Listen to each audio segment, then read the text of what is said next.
నేను 3 రోజులు నల్గొండ ఏరియాలో నిన్న మొన్న హైవేస్తో పాటు మున్సిపల్ కోడ్ వస్తుందని చెప్పి 25 ఇనాగ్రేషన్ పెట్టుకుంటే నాకు కొంతంత పోయింది. ఉదయం 7 గంటలకు స్టార్ట్ చేస్తే సాయంత్రం వరకు చేసి మన హైవే ఇన్స్పెక్షన్ చేసి వచ్చి పడుకున్నాము. మొత్తం రోడ్ మొత్తం పోయింది. నిన్న వాళ్ళ డాక్టర్ దగ్గరికి పోయి వచ్చి మళ్ళీ మెడిసిన్ తీసుకున్నాం.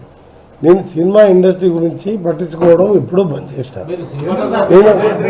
నేను మొత్తం చెప్పని ఆయన అడిగిందానికి ఒకరు అడిగితే కదా సినిమా ఇండస్ట్రీ గురించి పట్టించుకోవడం బంద్ చేసిన.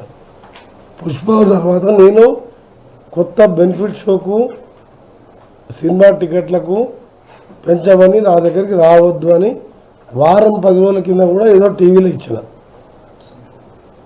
మొన్న ఆ మధ్యలో 2 రిలీజ్ కానీ నిన్నగాక మొన్న ఒక రిలీజ్ కానీ రేపు రిలీజ్ కాబోయే కానీ నా దగ్గరికి ఫైల్ రాలేదు.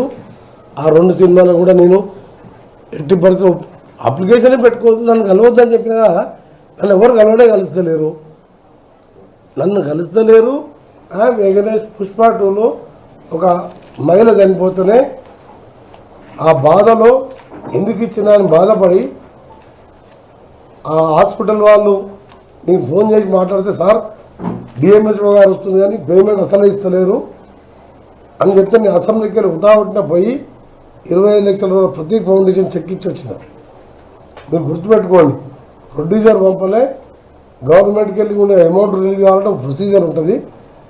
డిఎంహెచ్ఓని అడిగినా, medical and health principal HB గారికి చెప్పిన మనం కడతాం సార్ అంటే హాస్పిటల్ కిమ్స్ హాస్పిటల్ తగ్గని మీకు తెలుసు. అక్కడ మనిషి ప్రాణం పోయినా సరే పైసలు కట్టంది అక్కడ ట్రీట్మెంట్ చేయరు. కిమ్సే కాదు, ఎనీ కార్పొరేట్ హాస్పిటల్